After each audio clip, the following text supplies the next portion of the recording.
Okay, good morning.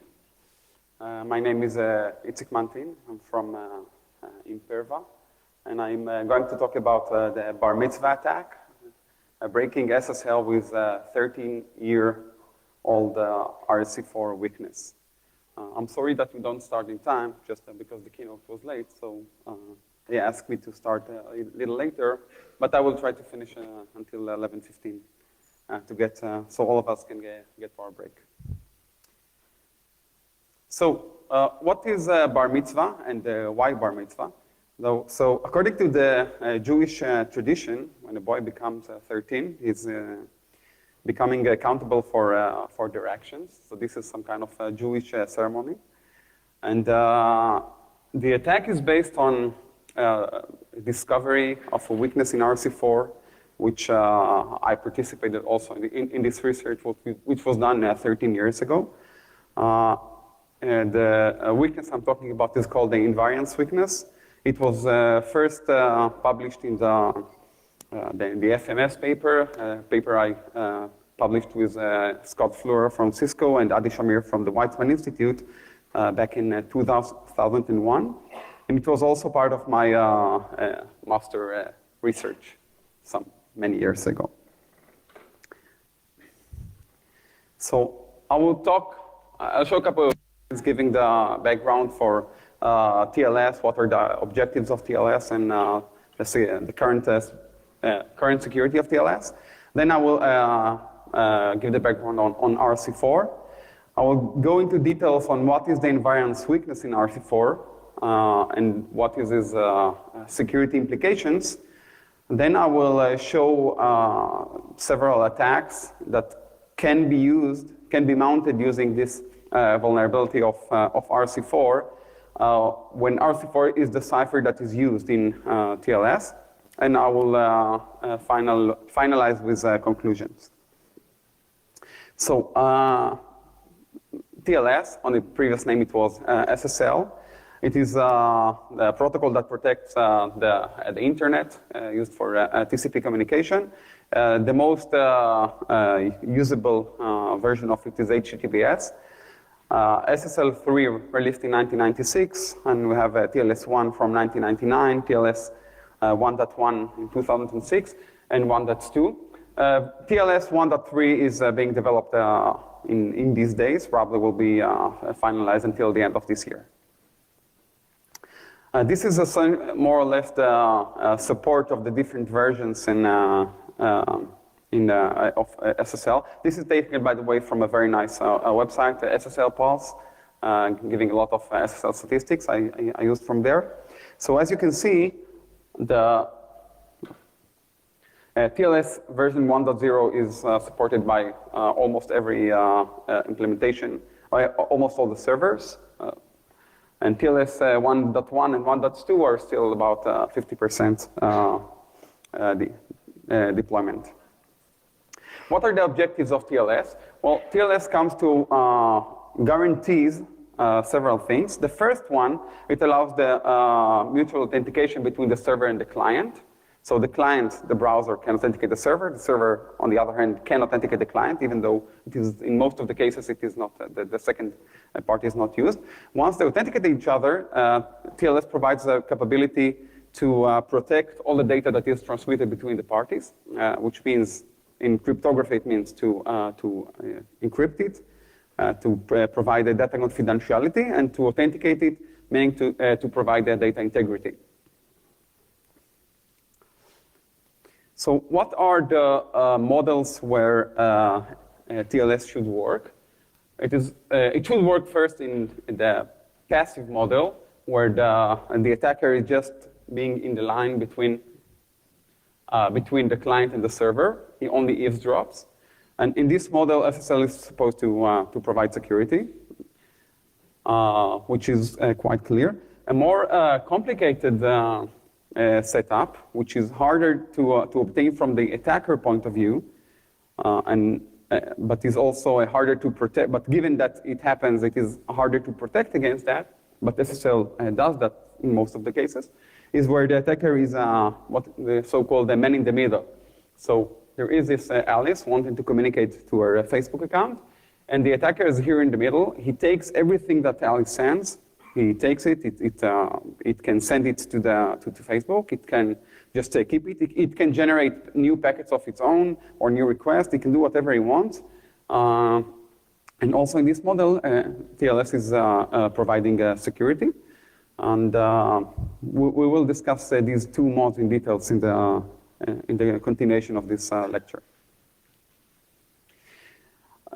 In the last couple of years, there were quite many attacks on SSL. I think the first one that started this SSL attacks era is the Beast attack.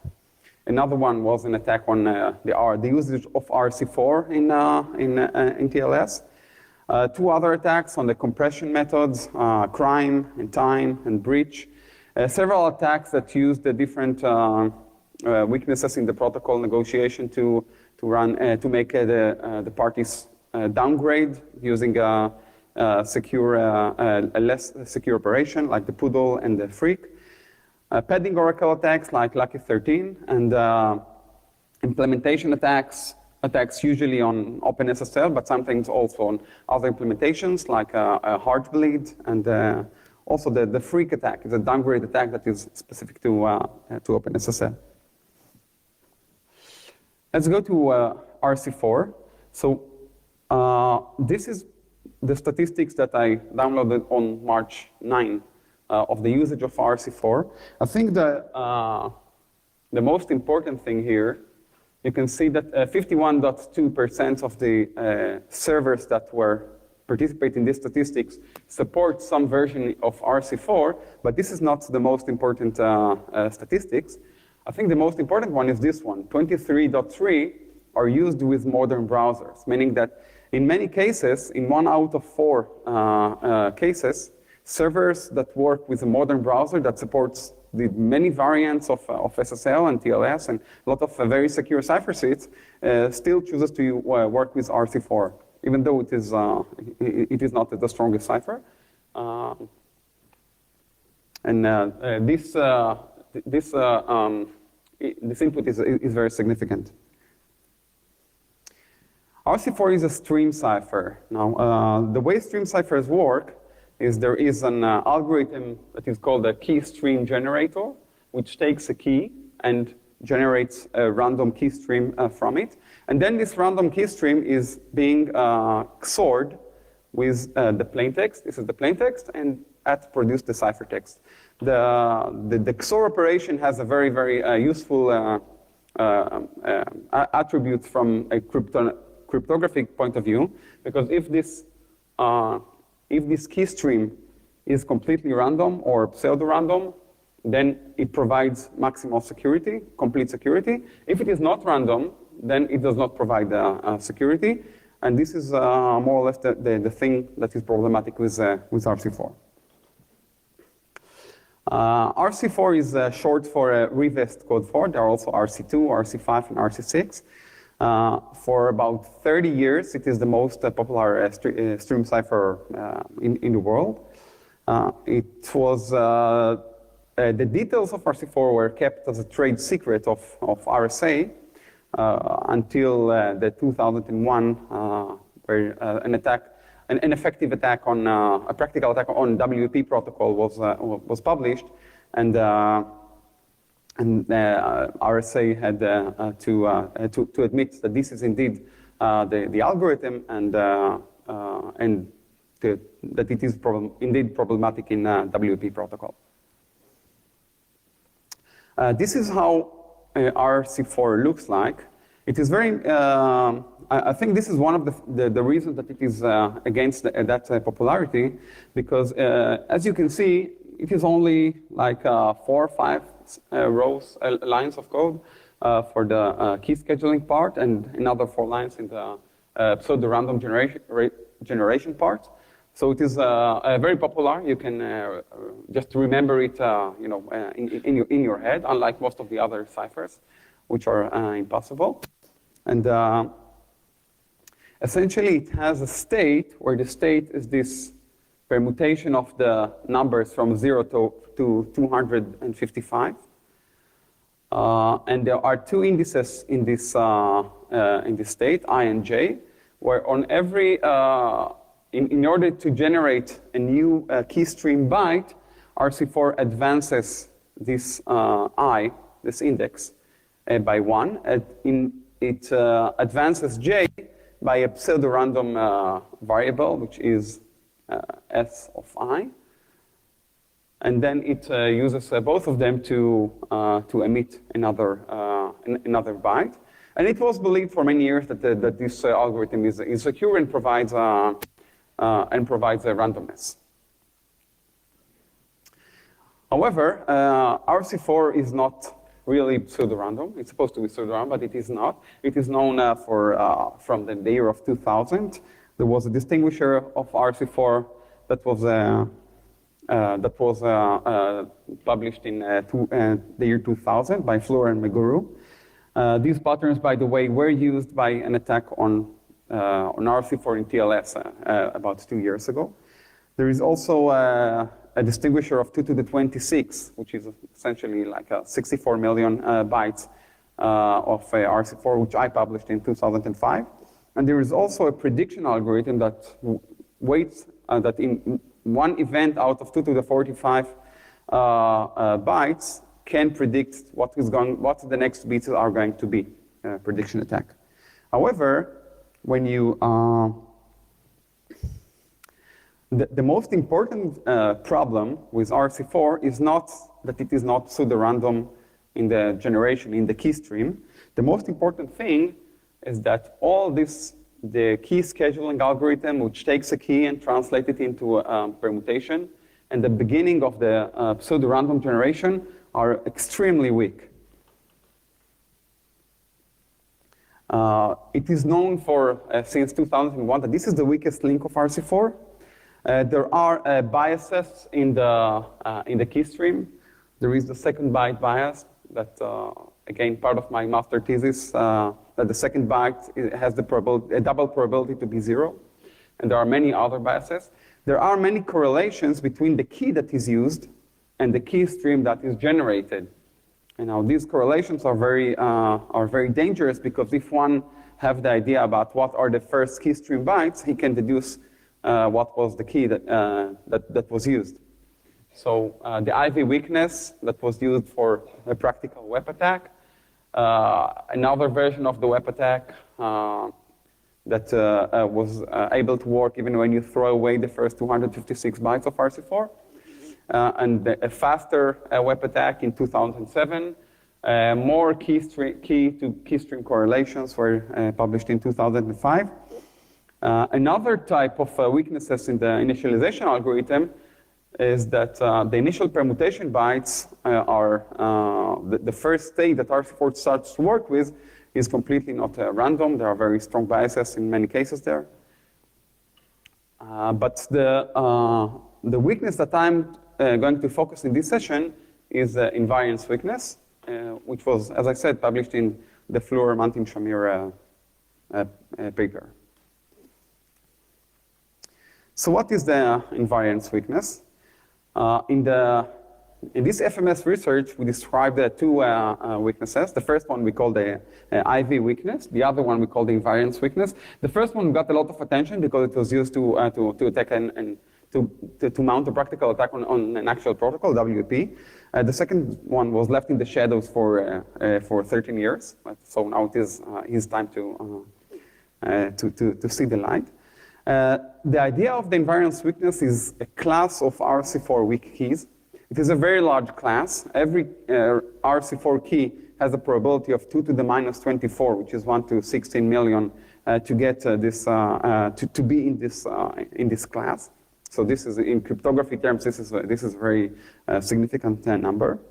And when such key is used, there is a very, very bad mixing of the key with the permutation. So essentially, the permutation that RC4 starts to work with has a part of it that remains intact for the entire key scheduling algorithm. Now, since the key scheduling algorithm starts with the identity permutation, which is all the numbers from 0 to 255 ordered, then this part remains the same at the beginning of the stream. The way it looks, I hope you can see it from here. So I will not go to all the details of this weakness because I want to focus most of this presentation to how to use it for the attack on TLS. This is all old news. So if you have the least significant, you can think of it as the key that is used by RC4, and each column here is a byte of the key, where the most significant bit is the top one, and the least significant bit is the bottom one. So whenever there is some pattern in the LSBs, in the least significant bits of the entire key, then this pattern is translated into a pattern in the permutation and into a pattern in the key stream. Meaning that if you have this pattern in the least significant bits, then you can predict what are going to be the least significant bits of the key stream. Now, in addition to the least significant bits, there is also all the entire first byte that need to be set for some very technical reasons, and these additional bits that need to be set for more technical reasons. But essentially, if you have a key that has all these bits set, then you will get a permutation that you know all the least significant bits of it. And furthermore, you know the first key stream, the least significant bits of the first key stream bytes. So this is the invariance weakness. Okay, now I said that this is 1 to the 16 million. Now the reason is that this attack can work on any number of least significant bits that you choose. For example, it can work on a single one, and then you get this 2 to the 34 to the 24. You can work with 2 least significant bits and more. But the largest class is the one that is for a single LSB. So essentially, this is the technical details of the attack, that if every bit of the key, every byte of the key is satisfying this equation, then all the swaps in the key scheduling are actually between an odd number and an odd number, and an even number with an even number. So we call this preservation of the least significant bits by the swaps. So as I said, the final permutation in every in the location 0, you're guaranteed to have a value that has LSB 0 and same for all the others. So we have an initial an LSB leakage in the initial permutation. However, every swap when the pseudo-random generation works is ruining this very delicate situation. Every swap is between an odd index and an even index. So we do have a leakage of the plaintext bits. However, we need to somehow cope with these swaps. And this is the reason that this pattern in the key stream begins with very high probability, but continues with probability that goes lower and lower until it vanishes. These are the numbers and the sizes of the different classes of weak keys. As I said, it is the largest one for a 16-byte key. The size is 2 to the minus 24 from the entire RC4 key space. For shorter keys, for example, 8-byte keys, it is 2 to the minus 16. By the way, when you are using keys that are of odd size, this attack doesn't work. It works only for even length of keys. Again, for technical reasons, which I'm not going to get into. But also want to mention that. And if you want to focus on 2 LSBs or 3 LSBs, then the sizes go and drop.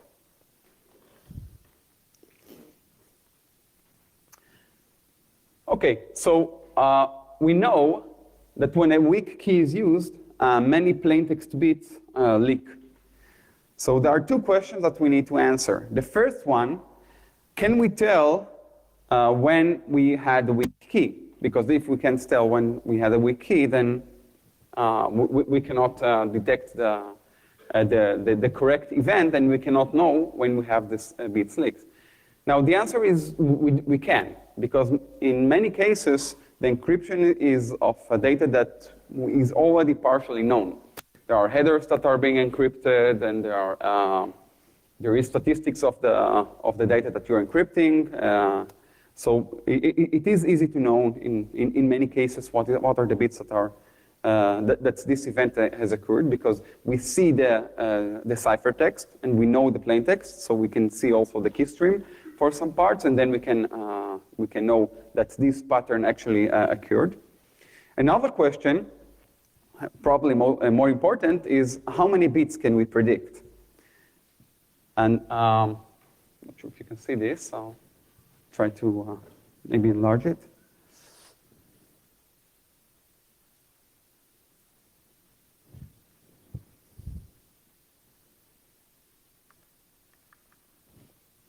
Okay, I can't enlarge it. But what you can see here is that the probability, this is the line of 0.5, which is what you would expect to predict a bit if the PRNG had worked perfectly. And we start with 0.7. This is the prediction probability of the first LSB. And this number goes and drops until it vanishes around 35 or 40. Now, this is really bad news for the attack, because the first 36 bytes that are encrypted with RC4, when used in TLS, are the finished message of the handshaking protocol, which is nothing that we can do with. So we had to find a way to improve this. The reason that we have this degradation is because, as I said, the permutation is ruined when the key stream is generated. And the bit prediction is just getting out of sync, and it happens when the index J is just getting out of sync. It hits a part that was already ruined. So we did the switch to finding not a pattern in the least significant bit, but a pattern in the difference between one least significant bit and the other, and the next least significant bit. And in this case, we got much better results. What you can see here, this is the blue line that is the previous one. As you can see, it vanishes around 35 to 40. However, the red one continues until essentially the 100th byte. So what we have here, this is for Q equals 1, meaning that this is for a single LSB. This is for Q equals 2, quite a similar picture. This is for Q equals 3. So it is essentially the same picture. We still have information. This pattern is kept for, and is expressed in the key stream, in the probabilities of the bits in the key stream for the first 100 bytes. So let's try to sum this up, okay? So when we're using the largest class, the one with a single least significant bit, and I'm thinking about the 16-byte keys of RC4. If you use shorter keys, you have a more severe problem. Then the first bit, the first LSB, can be predicted with a probability of 0.68. The 37th bit, which is also interesting when we're talking about TLS, can be predicted with a probability of 0.546.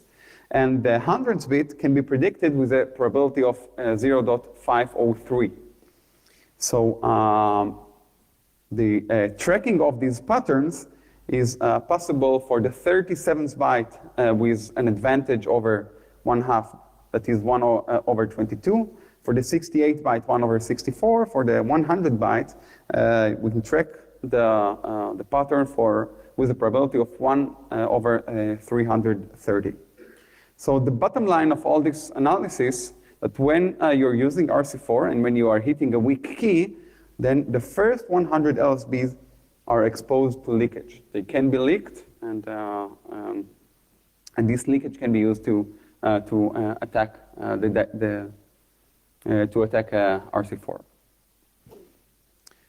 So I talked about the invariance thickness. Now we'll see how to take these observations. Most of them, as I said, are 13-year-old. The switch to the diff is something that is new, that we had to overcome in order to use this for the TLS protocol. So first, I will describe the attack scenario. This is a general scenario, but will repeat itself in the different versions, the different variants of the attack. So the attacker has to wait for a hit. A hit in this case is an RC4 key that is used, that is coming from this weak class. Once the hit occurred, the attacker identifies that it occurred, and and he uses the hit to identify the plaintext patterns.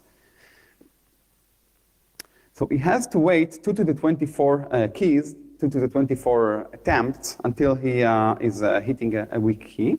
Once that happens, then he has several dozens or maybe 100 hits to get a successful tracking. Because remember that when we have a weak key, we don't have in all the times the pattern being preserved. There is some probability, and this probability depends on what is the length that we're trying to obtain. So essentially, we will focus on a number that is 1 billion, just for the sake of simplicity. So we'll assume that the attacker needs 1 billion attempt in order to get a successful tracking. When that happens, the attacker predicts key stream least significant bit differences, and he can recover the corresponding plaintext LSBs. So we're talking about recovering LSB. It's just a leakage on the data that is encrypted. This is not the entire data. So what can you do with LSBs? Is this sufficient? Well, in some cases, it is not sufficient. It is not sufficient to mount a practical attack. In other cases, it is. So I'll give you several examples. The most, I think probably the most significant thing that you can do with LSBs is to accelerate different trial and error attacks. And usually when you use trial and error attack, then you are subject to a detector that just count your request and at some point decides to block you because they sent too many requests. So you can, using this, you can sneak below any threshold-based detectors. And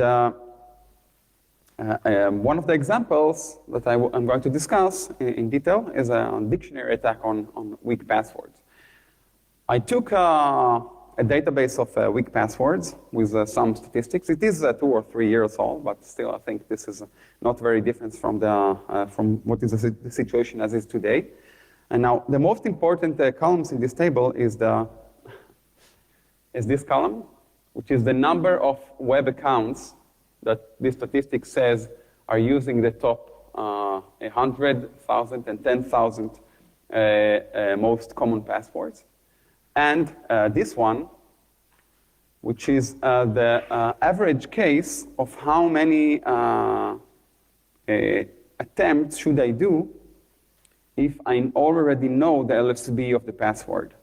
So in this case, from 100 attempts, I reduce to 1.5. Meaning if I know the LSB of the password, then I only need 1 or 2 attempts until I get the correct one. If I know the password is from the top 1,000, then I only need 4 attempts. And if I know it is from the top 10,000, I still only need 18 attempts. So this is one thing that you can do with least significant bits to accelerate dictionary attacks on passwords. Another acceleration that can be done, consider the credit card numbers. And the credit card numbers, you have 16 digits. However, you don't have a full entropy of these 16 digits because the first six numbers are known, are identifiers of your bank, of the credit card company. The fourth suffix, the last four digits, are not very safe, not very secure, because it is they appear in many documents, so yeah, we cannot count on their security. And there's also a 1-byte checksum. So again, when you're having the least significant bits of all these 16 digits, then instead of needing 100,000 attempts, the number is reduced to 1,500, which is again a significant acceleration of trial and error attack.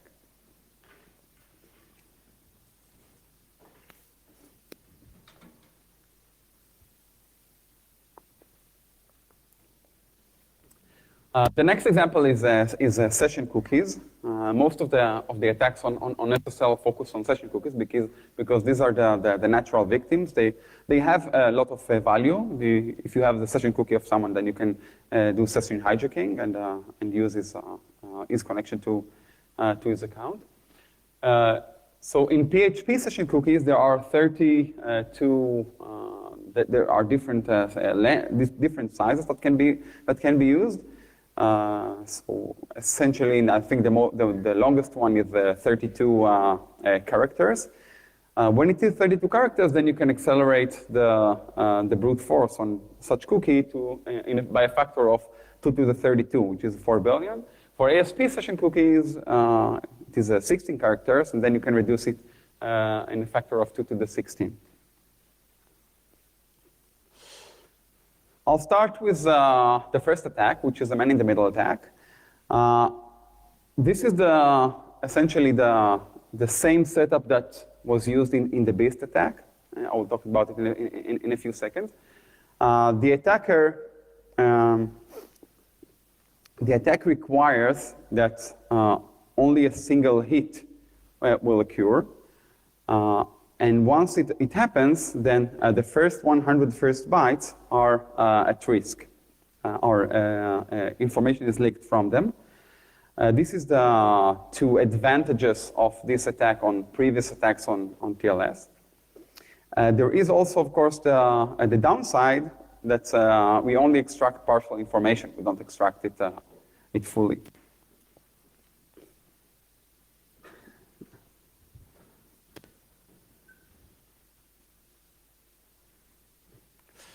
Okay, so this is this setup, the setup of the beast attack. There is a user, there is an application server. The user logins to the application server, and then he gets a session cookie. The attacker is assumed to be in two locations, also is a man in the middle, and also is able to run a JavaScript code on the client. And at this point, this JavaScript generates a large number of requests. These requests never arrive to the application server because they are stopped by this man-in-the-middle part of the attacker. And essentially, after 1 billion connections, the attack succeeds. One important thing about this attack, that it is insensitive to resets, meaning that in the beast attack and the previous attacks on RC4 and the crime attack, you had to aggregate the information along the series of attempts. So meaning that you started aggregating information until at some point you have enough information and you recovered the session cookie.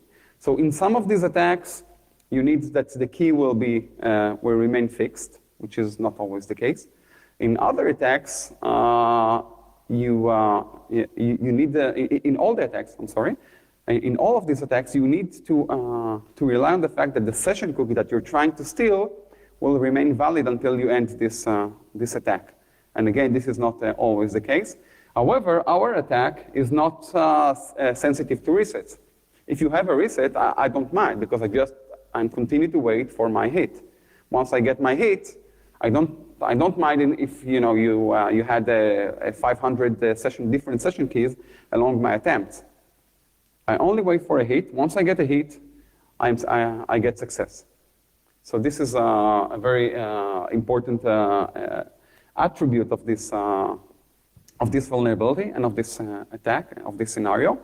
And the next couple of attacks, I will show how it can be used to accelerate the attack and to work in different modes, in different setups that were considered secure until today.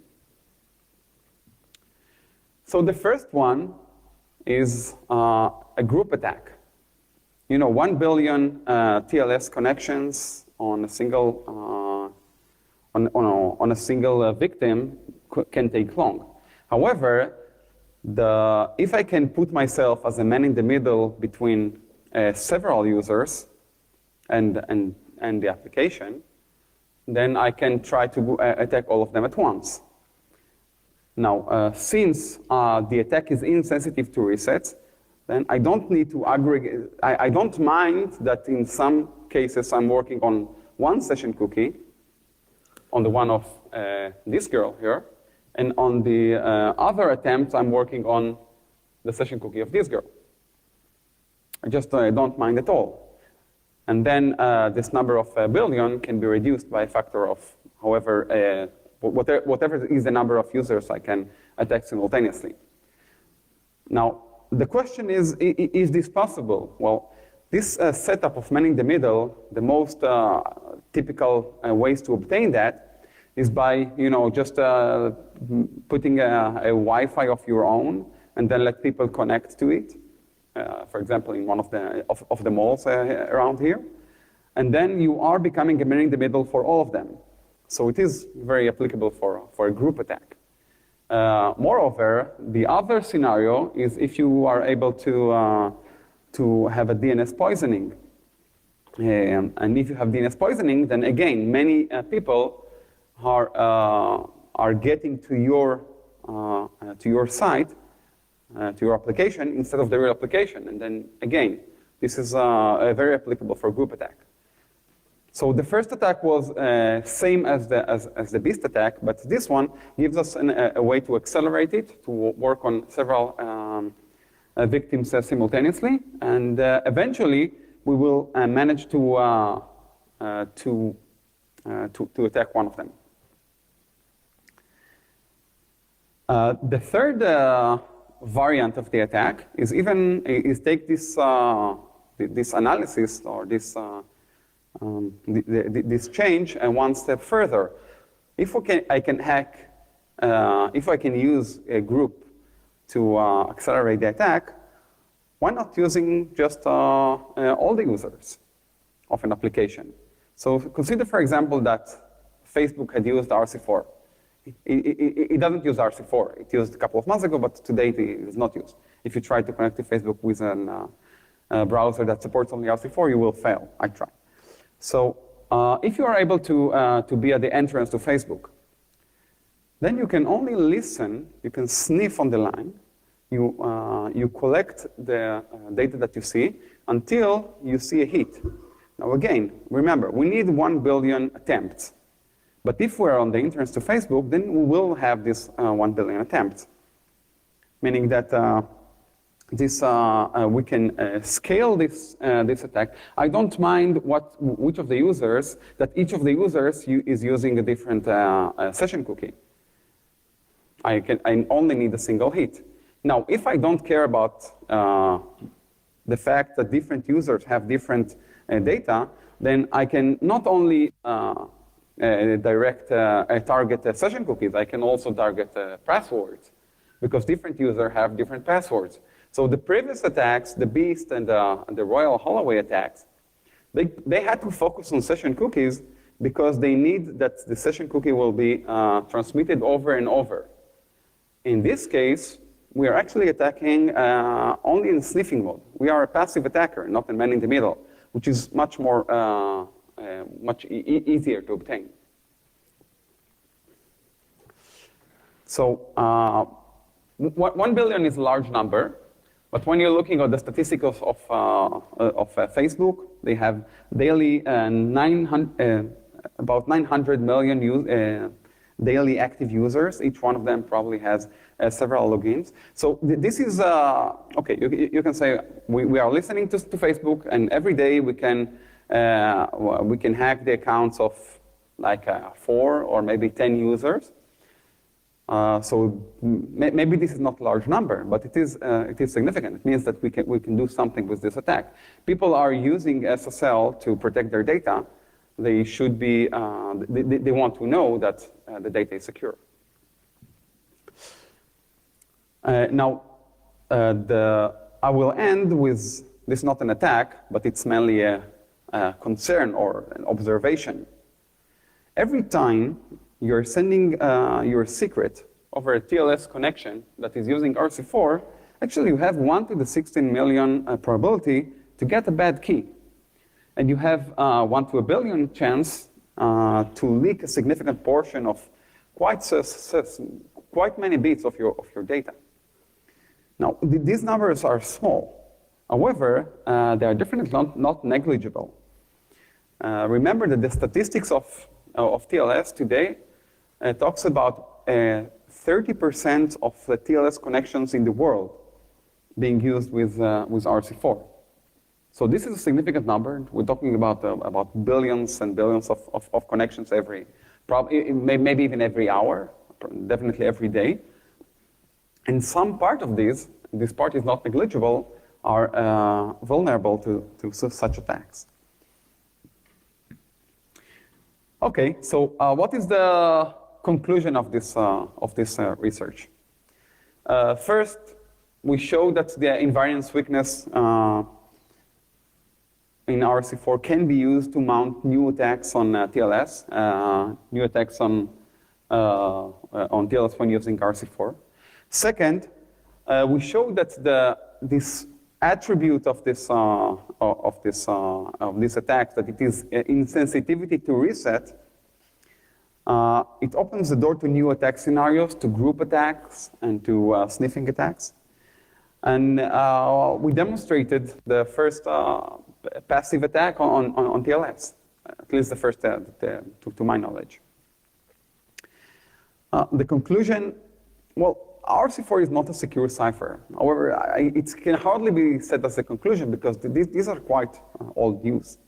The initialization mechanism of RC4 is very weak. I would even say extremely weak, but this is also old news.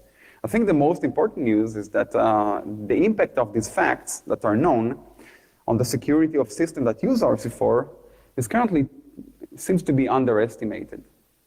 Meaning that there is, this cipher is known to be weak for like 13 years, and it is still used in 30% of the TLS connections. So this is not a good number. So my conclusion is that RC4 should be removed, should be disabled in many systems by browsers, by servers, by everyone.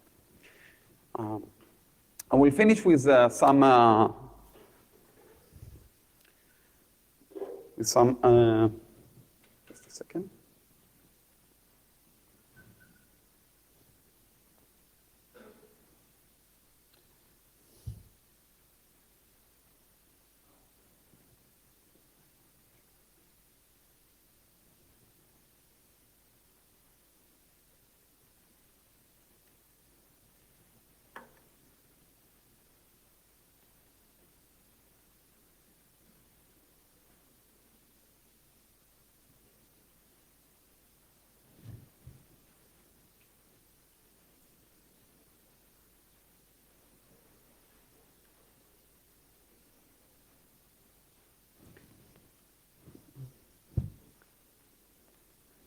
Okay, I will finish with some links. This is news from the last weeks, the last month.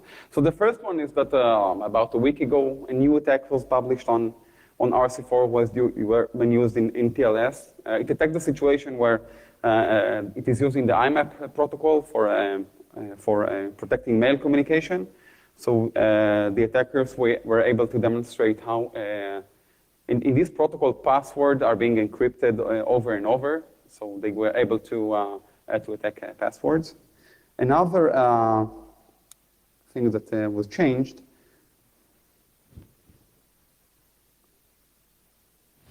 is this, you can see this, this is RFC 7465, which was published about a month ago by the IETF. It is called, it's titled the Prohibiting RC4 Cipher Suites. And the last one is, and the last one is statistics that I got from this morning, where you can see that the usage of RC4 has reduced to the 23.5% that I showed you that was from 2 weeks ago into 22. So the direction is positive.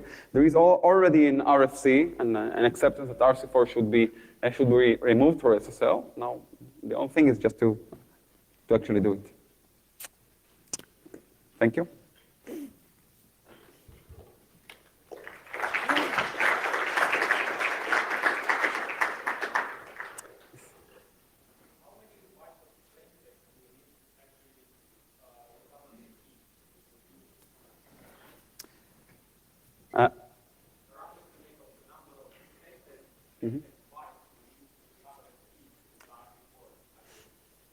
Okay, the question was how many plaintext bytes are needed in order to recover a key.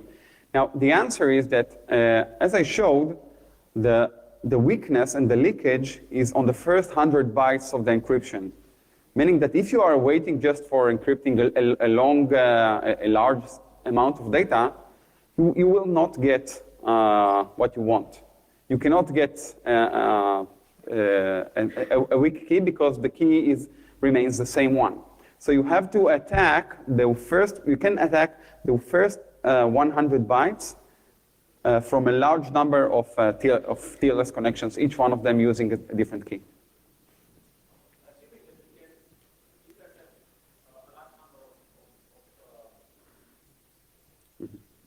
So assuming that we can intercept a large number of the whole transmission between the client and the server, right? Mm-hmm. And we also can infer which a portion of those bytes with the location of those bytes, which we know the plain text for those, right? Can we get back to the key in a reasonable amount of Well, what you can do, you can know the number of bits that make it a weak key. Meaning that in that case, you will know 24 bits of the key. So you're waiting for a weak key to occur. Once it occurred, you know that it is a weak key, so you know 24 bits of this key.